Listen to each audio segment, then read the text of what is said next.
Bueno, vamos a comenzar en este segundo video y como ya le adelantara en el anterior, vamos a iniciarlo tratando el régimen penal tributario, que si bien es conocido por ustedes porque ya lo han visto con excelentes profesores de talla internacional, no es ocioso volverlo a recordar, ajustado por supuesto al ámbito provincial.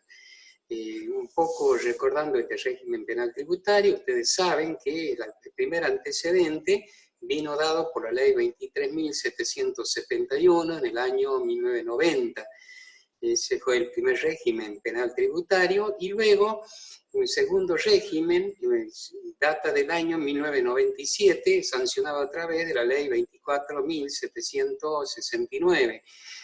El cambio de una ley a otra trajo aparejado que en el nuevo régimen, en este segundo régimen, por ejemplo, desaparecieran algunos ilícitos tipificados en el régimen penal anterior, es decir, se desincriminó, digamos, ciertos hechos que se los reprimían en el régimen anterior y dejan de tener efecto en este otro.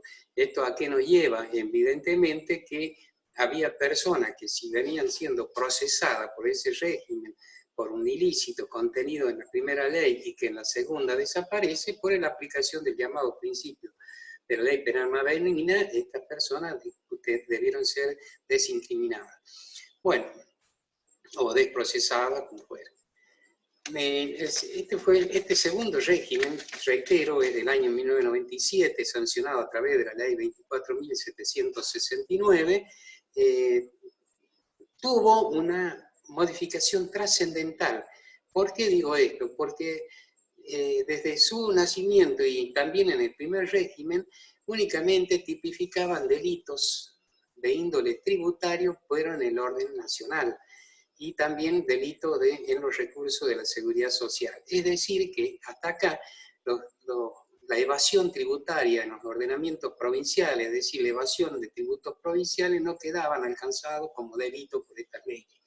Esta situación cambia en el año 2011 cuando se reforma esa ley, la ley 24.769, a través de la ley 26.735. ¿Por qué digo? Porque acá uno de los cambios trascendentales o modificación trascendental que se da es de que ahora a partir de esa ley la evasión tributaria, la evasión en tributos provinciales pueden quedar también alcanzados por la ley penal tributaria. O sea que a partir de esa modificación y en la actualidad también subsiste, ya la ley penal o el régimen penal tributario abarca delitos tributarios tanto los cometidos en el ordenamiento nacional como también provincial. Y por supuesto siempre sigue también los delitos relativos a los recursos de la seguridad social.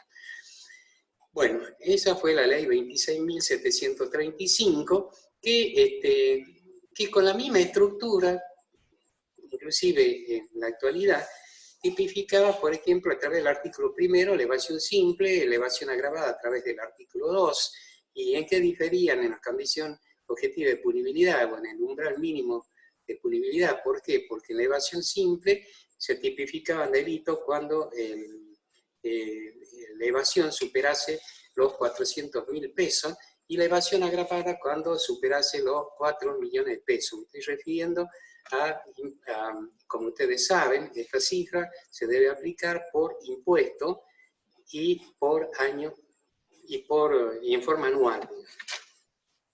Esto me lleva a pensar, por ejemplo, acá me voy a detener un poco para recordar, si fuese el impuesto a la ganancia, acá hay varios aspectos que tenemos que tener presentes. Me dice que la evasión debe ser en forma anual. Entonces, estando vigente esa ley, supongamos que establecía el umbral mínimo de punibilidad en 400.000 pesos para la evasión simple, si algún sujeto en el impuesto a la ganancia evadía por una cifra mayor a 400.000 pesos, podía ser alcanzado por esta ley. Pero ¿cómo se aplicaba? Y acá viene lo importante. Primero tiene que ser que la evasión se haya configurado durante el periodo anual. Segundo, una pregunta que nos tenemos que hacer siempre, y esto es muy importante, es cuándo se consuma el delito. ¿Por qué? Porque una de las cuestiones trascendentales es el hecho de que cuál es la ley que va a marcar, que va a regir, y fundamentalmente también el tema de la prescripción en la acción penal. El propio Código Penal nos dice que la prescripción normalmente se da coincidente, digamos, con la pena máxima prevista para ese delito, y no puede ser superior a 12 años ni inferior a 2 años. ¿Y se computa a partir de cuándo? Se computa siempre siguiendo el Código Penal a partir del día en que se cometió ese delito. Dice la prescripción comienza a correr a partir de la medianoche del día en que se consumó el delito.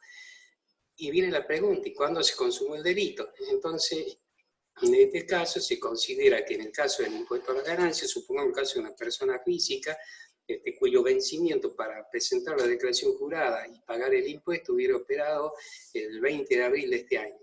Entonces, en ese momento, él presenta su declaración jurada, o la puede presentar después, o la puede presentar antes, pero si la presenta al momento del vencimiento o posteriormente, el delito se consuma al vencimiento de la declaración jurada, porque era en ese momento en que él tenía que cumplir en tiempo y forma con la obligación tributaria en forma correcta.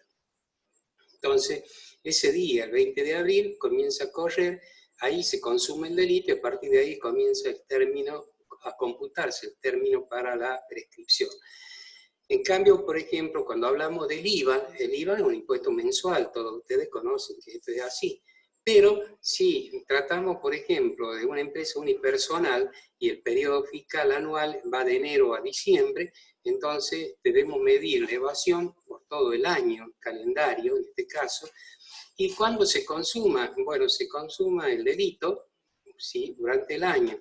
Se ha superado 400.000 pesos, como era en ese entonces, de evasión, el delito se estaría consumiendo en el momento al vencimiento de la presentación de la declaración jurada y pago del IVA, o a la fecha, digamos, prevista para el vencimiento, o la fecha prevista como vencimiento para la presentación de la declaración jurada y pago.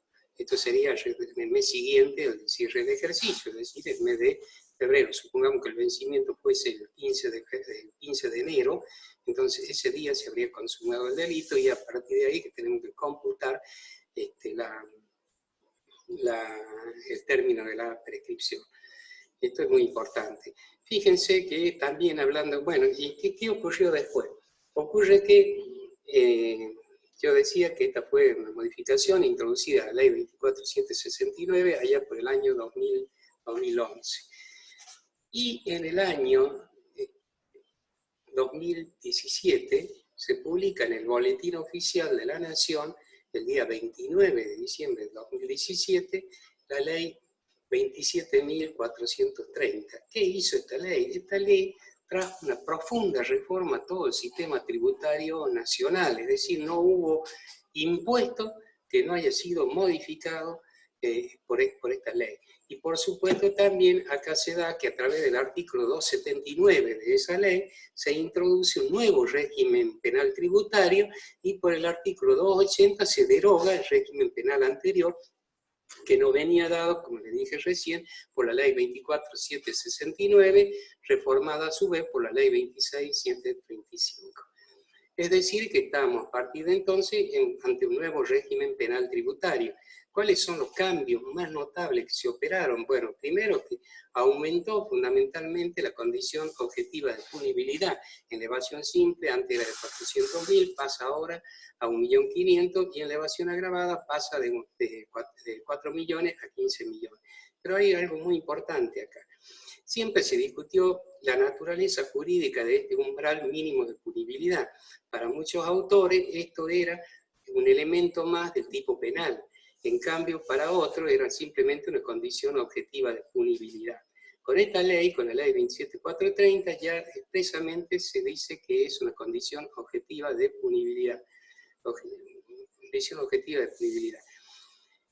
O sea que la ley define esta situación y esta discusión, digamos, desaparece. Esto es fundamental cuando queremos aplicar el principio de la ley penal más benigna, que lo vamos a ver después. Bueno, decimos que aumentaron sustancialmente estos umbrales mínimos de punibilidad, pero también en el caso de evasión agravada, recordemos que también tenemos a través del artículo 2, la evasión agravada cuando se genera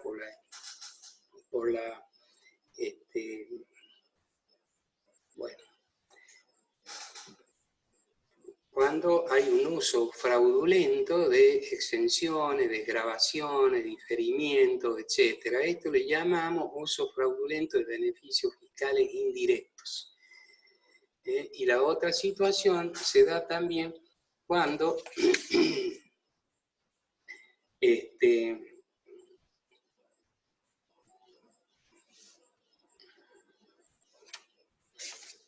cuando el sujeto, digamos, se oculta mediante la actuación de una persona interpuesta, llamado comúnmente testaferro. Digamos, en ambos casos también estamos entre la figura de la evasión agravada si por año el monto supera los 2 millones de pesos. Fíjense ustedes lo siguiente, podría ocurrir que una persona durante el año, mediante el uso fraudulento de una exención, deja de tributar la suma de 1.800.000 pesos. Entonces nos podríamos preguntar acá, ¿de qué delito es pasible? Si el de evasión simple o de evasión agravada. Si analizamos el artículo 2, la evasión agravada, nos dice que el uso fraudulento de exenciones, de grabación, etc., va a configurar este delito si supera los 2 millones. No lo supera, entonces no queda encuadrado dentro de esta figura. Por lo tanto, iría a la figura de la evasión simple. ¿Por qué? Pues está superando el 1.500.000. Otra cuestión muy importante en esto es que para el artículo 1 y artículo 2, la ley señala que esta condición objetiva de punibilidad debe ser tenida en cuenta en forma independiente en cada jurisdicción para el caso de los impuestos provinciales. Y acá vamos a lo siguiente. Por ejemplo, si un sujeto que trabaja acá en La Rioja y durante el año evade la suma de 1.800.000 pesos en ambos conjuntos, digamos. Entonces lo que tenemos que analizar es si ha incurrido en la figura de la evasión simple por esta evasión. Entonces entramos a analizar, la ley me dice que debo computar la condición objetiva de punibilidad por cada jurisdicción. Entonces veamos un caso, supongamos que en Catamarca él evadió 800.000 pesos y en La Rioja también otra cifra igual. O sea que en total 1.600.000 pesos. En principio está superando el 1.500.000, pero por imposición de este artículo 1 me está diciendo que la condición objetiva de punibilidad debemos medir por provincia. Entonces en Catamarca evadió 800.000 pesos, no supera el 1.500.000, por lo tanto no queda alcanzado por la ley, por el régimen penal. En La Rioja sucede exactamente lo mismo. O sea que en este caso este sujeto no podría ser perseguido penalmente por la figura de evasión simple. Pongamos otro ejemplo, estábamos hablando de 1.600.000, supongamos que el sujeto evade. Supongamos el caso anterior que en lugar de 1.600.000 sea 1.800.000 y que evadió 900 y 900. Es decir, en ambos casos queda fuera de la ley penal tributaria. Ahora bien, o sea que evadió 1.800.000. Supongamos ahora que el 1.800.000 se distribuye 200 en Catamarca y 1.600.000 en La Rioja. Entonces, ¿qué va a pasar? En Catamarca no puede ser perseguido penalmente porque no se supera la condición objetiva de punibilidad, pero en La Rioja sí. O sea que él sería perseguido penalmente por la figura de evasión simple, por cuanto ha evadido una cifra superior a 1.500.000. Sin embargo, si lo comparamos con el sujeto anterior, en ambos casos vemos que el total evadido es 1.800.000 pesos, pero en este caso queda alcanzado por la figura de evasión simple en La Rioja, y en cambio en la situación anterior no quedaba alcanzado, no podía ser perseguido penalmente, lo cual no guarda, digamos, equilibrio. Esto es lo criticable. Pero bueno, tenemos también otras figuras. Por ejemplo, yo les dije, cuando hagan uso fraudulento de exenciones, desgravaciones, diferimiento, y a eso le llamamos normalmente uso fraudulento de beneficios fiscales indirectos. Es decir, en este caso lo que se está afectando es la renta pública. ¿Por qué? Porque no se está ingresando el impuesto debido a las arcas del Estado. En cambio, tenemos el artículo 3, que me viene ahora por el lado del gasto público. ¿Por qué? Porque acá quedan comprendidos los sujetos cuando fraudulentamente obtienen un beneficio fiscal de lo que le llamaríamos directo, consistente en haber logrado fraudulentamente un subsidio, un reintegro, un recupero, una devolución. Pero en este caso, para que se configure el delito, la cifra tiene que superar el 1.500.000. Fíjense que la ley reprime más esta figura, o le da más importancia a esta figura que a la del artículo 2. Porque en el artículo 2 decían cuando se afecte la renta pública, pero en ese caso tienen que superar los 2 millones. En cambio acá estamos hablando del gasto público, es decir, hay un desplazamiento patrimonial de las arcas del Estado en favor de esta persona en forma ilícita. Y a esto lo considera más grave. Por eso es que la condición objetiva de punibilidad disminuye con relación al artículo 2, ya que en este caso únicamente se refiere o lo establece en 1.500.000 pesos. Ahora bien, supongamos, y veamos, vamos al terreno práctico, supongamos que una persona obtiene fraudulentamente un recupero en La Rioja por 900.000 pesos y un recupero también de materia de naturaleza tributaria o una devolución, lo que fuere, en Catamarca también por la misma cifra, 900.000 pesos. Entonces viene la pregunta, ¿queda alcanzado por la ley penal tributaria? Y fíjense que acá estamos ante otro problema. Acá ya, a diferencia del artículo 1, y que arrastra a su vez al artículo 2, acá no nos dice que la condición objetiva de punibilidad deba considerarse por cada jurisdicción. Por lo tanto, acá, en este caso, hay que sumar y directamente sería 1.800.000, por lo tanto, se supera la condición objetiva de punibilidad y el sujeto podría ser perseguido penalmente por este ilícito. Bueno, y para ir terminando con este tema de la figura que tipifica esta ley, también tenemos el caso de los agentes de retención o de percepción, cuando no depositan la suma retenida o percibida, vencido el plazo de los 30 días corridos, posterior a la fecha en que debieron depositar dicha suma. Y en la medida que por impuesto y por mes, esa retención indebida supere la cifra de 100.000 pesos. Bueno, acá de los agentes de retención y percepción nos vamos a referir anteriormente, pero quería señalarla también porque con el transcurso del tiempo y la valorización, todos estos importes rápidamente se van perdiendo poder adquisitivo.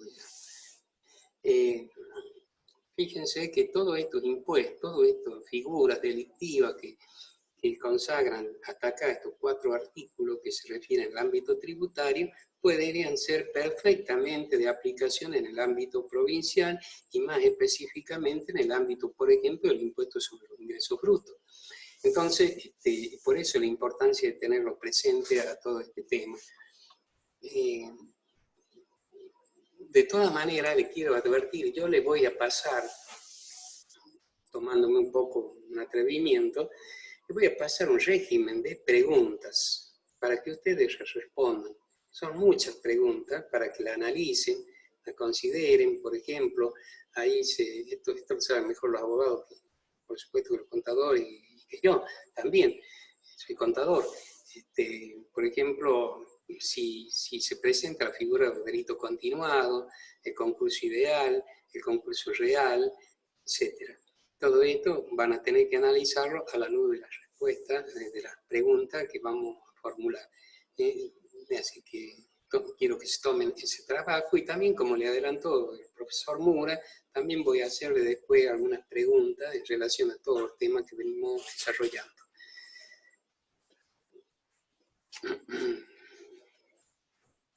Bueno, y acá me quiero detener en algo muy importante.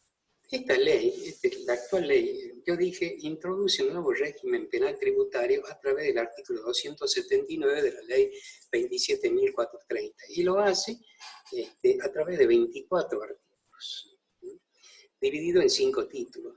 Y en el título quinto, o sea, el último título, la ley habla de los procedimientos, digamos, o sea, establecen normas procesales. Por ejemplo, en este título quinto nos dice en qué oportunidad el organismo fiscal debe formular la denuncia penal, cómo se van a tramitar la denuncia cuando sea efectuada por un tercero, le da la facultad al organismo fiscal para actuar como querellante particular, también dice en qué caso el organismo fiscal debe abstenerse, digamos, de formular la denuncia penal. Otro aspecto también es la no aplicación de la prejudicialidad, ya que dice que las sanciones administrativas no pueden aplicarse hasta tanto no exista sentencia firme en sede penal. Más aún dice que los jueces, una vez que la sentencia queda firme, deben comunicar de inmediato al organismo fiscal para que éste actúe en consecuencia. Es decir, hay una serie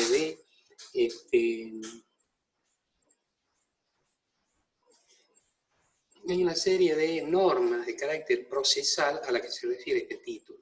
Entonces, como las provincias delegaron en la Nación a través del artículo 75 de la Constitución la facultad para dictar normas de fondo, normas en sentido material o sustancial, pero no delegaron normas en sentido procesal. Esa es una facultad no delegada a la Nación. Por esa razón es que en el artículo 24 de esta ley se invita a las provincias a adherirse a este título, es decir, para que hagan propia, digamos, estas normas procesales. Yo me doy con la sorpresa, quizás ustedes también, o por ahí estoy equivocado, pero en lo poco que he podido recabar, fíjense, esta ley fue sancionada y publicada en el Boletín Oficial el 29 de diciembre del 2017. Es decir, tenemos 2 años y casi 2 años y medio de vigencia de esta ley, y sin embargo la provincia de Catamarca, no sé por qué razón, todavía no ha dictado la ley adhiriéndose a este título quinto. Con lo cual nos surge la duda, ¿qué pasa si la renta, por ejemplo, detecta en algún contribuyente una evasión superior a 1.500.000 pesos? ¿Cómo se va a formular la denuncia? ¿Qué tiene que merituar? ¿Cuándo debe abstenerse o no? Es decir, no podría, en principio, aplicar todo este título quinto al que se refiere esta ley, este régimen penal tributario, lo cual me parece que una situación totalmente irregular y que ojalá nuestros legisladores sepan subsanar prontamente este tema. Bueno, acá termino, vamos a pasar luego a un tercer video.